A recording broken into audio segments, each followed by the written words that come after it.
चिराग पासवान ने आज आहत होकर क्यों कहा, मुझे गाली दे मेरी मां को नहीं। न्यूज 18 से बातचीत के दौरान उन्होंने गाली विवाद पे सारी बातें अपनी रखी और पहली दफा ऐसा हुआ जब तेजस्वी आरजेडी को लेकर वो तल्ख हुई। अमूमन चिराग पासवान ने हर बार तेजस्वी यादव को अपना छोटा भाई बताया है और लालू प्रसाद यादव के परिवार से उन्होंने कहा है कि हमेशा से हमारा प्रगाढ़ संबंध रहा है पिताजी के ही वक्त से। लेकिन गाली प्रकरण क्या है ये इस वक्त मैं आपको बताने जा रही हूँ कि बिहार के सियासी माहौल में, चुनावी माहौल में क्यों ये पूरा विवाद जो है बहुत ही बढ़ता जा रहा है। हर बड़े नेता इस पे बयान दे रहे हैं और इसको अलग एंगल दिया जा रहा है। दरअसल हुआ ये, तेजस्वी यादव जमुई में चुनावी सभा कर रहे थे। जमुई वही लोकसभा सीट है जहां से अभी तक भी चिराग पासवान सांसद है और इस बार उनके जीजा अरुण भारती खुद उम्मीदवार हैं। अब मैं वो प्रकरण बताती हूँ। तेजस्वी यादव जब वहां से चुनाव प्रचार कर रहे थे, चुनाव प्रचार के दौरान, उनकी सभा के दौरान जब वो भाषण दे रहे थे तो कुछ लोग, कुछ कार्यकर्ता, ऐसा दावा किया जा रहा है, ऐसे शब्दों का इस्तेमाल चिराग पासवान की मां के लिए कर रहे थे जो अभी हम दोहरा नहीं सकते, अभी हम बता नहीं सकते। यानी गाली गलौज वाली शब्दावली थी और उनकी मां को गाली दी जा रही थी। ये सभी को मालूम है, चिराग पासवान अपनी मां से बहुत कनेक्टेड है।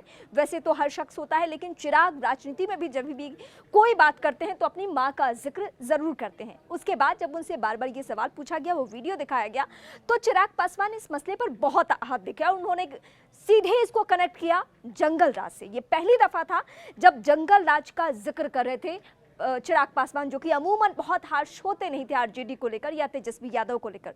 उन्होंने कहा कि अगर मैं वहां होता और तेजस्वी या तेजस्वी के परिवार के किसी भी सदस्य को गाली कोई दे रहा होता तो शायद मैं रोक देता, मैं उसी समय हस्तक्षेप करता। अब तेजस्वी यादव ने क्या सफाई दी? तेजस्वी यादव का कहना है कि मुझे मालूम ही नहीं है कि कौन लोग गाली दे रहे थे, मैं तो भाषण दे रहा था, मेरे सामने या मेरे नॉलेज में वैसा नहीं हुआ है। हाँ, मुझे वो वीडियो भेजा गया। इस मसले पर बिहार के डिप्टी सीएम सम्राट चौधरी भी बयान दे रहे हैं और वो कह रहे हैं कि कार्यकर्ताओं को चिन्हित किया जाएगा जिन्होंने भी ये गाली जैसे शब्दों का इस्तेमाल किया है, जिन्होंने भी गाली दी है, उन पर एक्शन होगा। लेकिन फिलहाल हर मंच से इस बात का जिक्र हो रहा है चुनावी माहौल में कि चिराग पासवान की मां को आरजेडी के कार्यकर्ताओं ने तेजस्वी यादव की मौजूदगी में क्यों गाली दी है।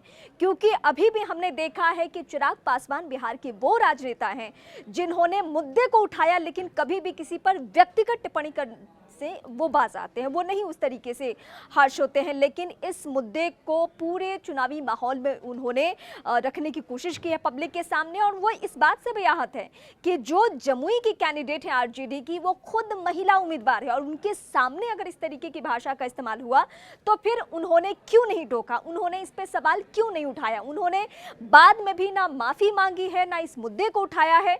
तो इसका जवाब जमुई की जनता तय करेगी। जमुई की जनता खुद देखें कि एक महिला उम्मीदवार, एक महिला को गाली दी जा रही है और वो कुछ भी नहीं कह रही है। तो फिलहाल वोटिंग होनी है कल ही, 24 घंटे के अंदर माहौल बिल्कुल बदल जाना है और जमुई में ही वोटिंग होनी है और वहां को लेकर ये पूरा विवाद बहुत पनपा हुआ है। और जमुई वो सीट है जहां चिराग पासवान, आप कह सकते हैं कि हाजीपुर से के बाद अगर किसी सीट से उनको बहुत ज़्यादा कनेक्शन है तो वो है जमुई सीट। एक तो वो 10 साल से वहां से सांसद रहे हैं और दूसरी बात ये कि उनके परिवार के ही सदस्य यानी उनके बहनोई वहां से चुनाव लड़े और जमुई से उन्होंने अपना प्रगाढ़ रिश्ता हमेशा बताया है। अब गाली प्रकरण के बाद जमुई की जनता ने क्या तय किया है, ये सब कुछ तय होगा 4 जून को।